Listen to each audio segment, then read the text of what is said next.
After the Stone Age comes the Bronze Age, right? Wrong, actually. Let's look at a period of history that bridges the two where this little thing quickly dominated much of Europe, lasted for about 1,000 years, and changed the makeup of Kernow forever. We're going to look at the Beaker period. Dydh. Hello. Before we moved on to the Bronze Age of Kernow, I wanted to cover a period of history that had an overwhelming impact. It's unofficially named the Beaker period, after a culture of people who created these ceramic bell-shaped beakers. The focus, as usual, will be on their activities and impact in Kernow. But first of all, let's discuss who they were and where they came from. Believed to have originated within Iberia or Central Europe nearly 5,000 years ago, and then spreading swiftly across Europe and into Britain and Ireland, they disappeared first on the continent, but in Britain actually remained until about 1800 BCE. Now, the significant thing about this period, and why we're covering it here, is that they completely changed the genetic makeup of the British Isles and Ireland. With them, they brought typically lighter skin, hair, and eyes, and introduced the basis for modern Kernowian and wider British DNA, largely replacing the prior Neolithic farmers living in Britain before them, who in turn seemed to replace the Mesolithic hunter-fisher-gatherers before them. Not only that, but within their culture developed forays into metalworking, a change in burial practices, and an uptick in building megalithic or great stone monuments. Now, that's all well and good, but what does this actually mean for Kernow? Well, Kernow was not spared this cultural phenomenon. Whilst their settlements and activities do appear less frequently than elsewhere in Britain, as seen on this map, evidence for their culture and influence does start cropping up, and as time goes on, more evidence seemingly appears, with a slight asterisk given to the West Penwith area and the Isles of Scilly, which seemed to develop slightly differently. So, to examine the extent of beaker culture in Kernow, let's take a look at what evidence we have, using various archaeological sites, megaliths, the beakers themselves, and then genetic studies. Beginning with evidence for beaker peoples starting an age of metalworking, given this is such an important aspect of the historical Kernowian identity, let's take a look at a study from 2022 which tried to find significant evidence for beaker period tin working in Kernow. Now, they studied 3 small sites, 2 of which had Beaker Pottery at Sennen and Lelant. The third, at Truro, didn't, but was radiocarbon dated to the early Bronze Age, and specifically to the mid to late Beaker period. Now, they used a portable X-ray fluorescence machine to analyse the residue on stone tools, and then microscopes to examine the wear on them. Without getting into the fancy science of it all, basically, some of the tools showed wear of being used against semi-hard minerals, and some also had trace elements of cassiterite tin ore, which was known to be a popular form of tin processed during the Bronze Age. There were also 2 pits from Truro containing cassiterite-rich cobbles.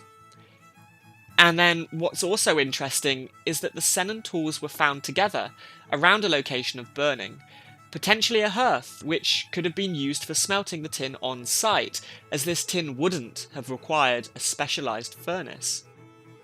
The most significant part of this discovery, however, was the dating of the processing from 2300 to 2100 BCE.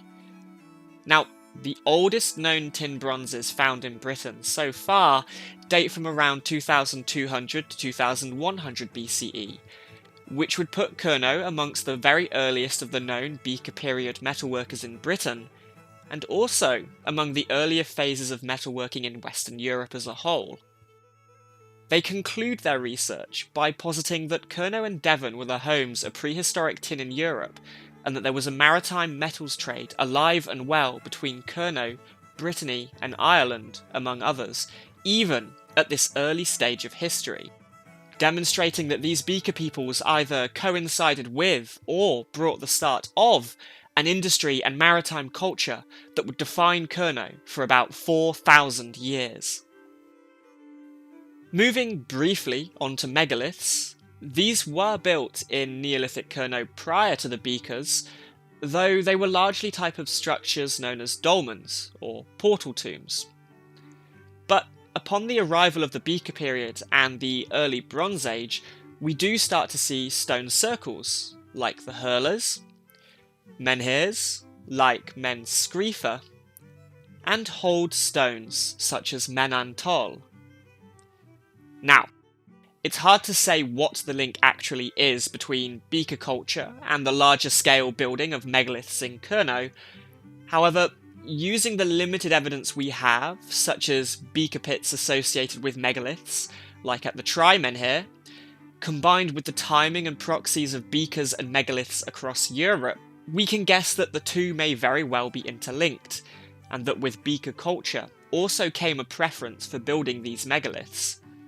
Though what is interesting is the continuation of dolmens both in the Scilly Isles and Penwith, and the relative lack of beaker evidence found there. Now we'll discuss the actual beakers found in Kernow. More often than not, beakers in Kernow are found and associated less with burials, and instead are more closely linked to ritual cooking.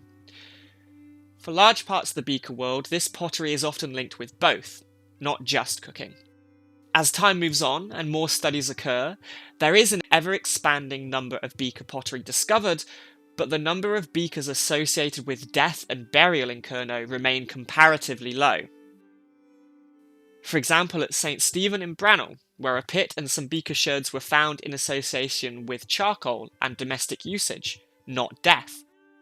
Now, this could partly be due to poor preservation and also a lack of finds, but many archaeologists have posited that for some reason in Kernow, it seems beakers only become more commonly associated with burials much later on, such as with the Treviska series of beaker vessels, a later form found across the southwest, like one found at Harlem Bay, which was found in a pit with the cremated remains of several individuals within.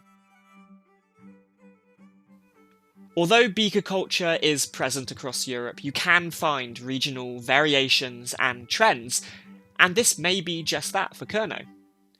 Another example would be that most beaker vessel burials in Kernow and the southwest are cremations, not the single inhumation or single body graves preferred throughout Britain, which shows a potential difference of culture and practices the further west you go. To top this all off, huge development for the discussion, interpretation, and study of what actually happened across Europe during this beaker phenomenon was the advance of genetic studies. It is this topic in particular that is why I made a separate video. There are two key DNA studies to look at. One that mapped the movement of prehistoric European peoples in the late Neolithic to the Bronze Age, and the other examined genetic variants amongst modern-day British regions. The first study was an ambitious international study with over 100 archaeologists and geneticists in the 2010s to map the movement of ancient populations by comparing ancient DNA across time. The result, for Britain, was the discovery that the long-debated replacement of Neolithic farmers did actually occur, with around 90% of DNA coming from Central European lineages by the end of the Bronze Age, showing a steep genetic decline of the British Neolithic farmers. Now, due to poor preservation conditions for bone in the acidic moorsoils of Kernow, we have little direct evidence for whether this remains true here, especially given beaker evidence in Kernow and Devon does seem to differ and lessen compared to Britain's average. Which means we then move on to our second study to help answer that question, albeit indirectly, and with some conjecture. It was a 2015 study on the genetic makeup of the British Isles. Whilst in this video I won't be getting into the whole study, a key point is that whilst Kernow is genetically distinct from Devon, and both are fairly distinct from England, Kernow is genetically more similar to England than it is to North Cymru, or North Wales, which in turn is incredibly distinct from England, and is posited as having a genetic line that goes all the way back to the Mesolithic. Now, my interpretation of what all this means would be that if the first study's findings about Bronze Age genetic replacement did not occur for Kernow, you might expect to see a much bigger difference between modern Kernowyan and English DNA, and less of a difference between Kernowyan and Cymru DNA. As it stands, given the genetic similarities, it looks like Kernowyan populations may have only strayed from the wider English trends during or after Roman occupation, and not before, which implies the original Kernowyan Neolithic farmers were then replaced by the incoming Beaker peoples, just like the rest of Britain, rather than just adopting their cultural influences. So, debate should now be moved to why and how this happened, not whether it did. And that's the Bell Beaker overview of Kernow.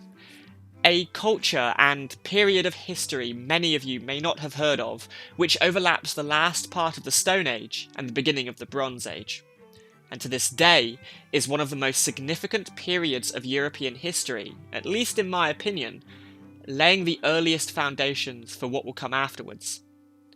Whilst on its own, Bell Beaker culture may not seem important, what it represents is the period's craze for beakers and megaliths are one of the earliest examples of mass cultural diffusion, or pop culture in modern terms, spanning from Iberia to Central Europe to even Kernow and Ireland.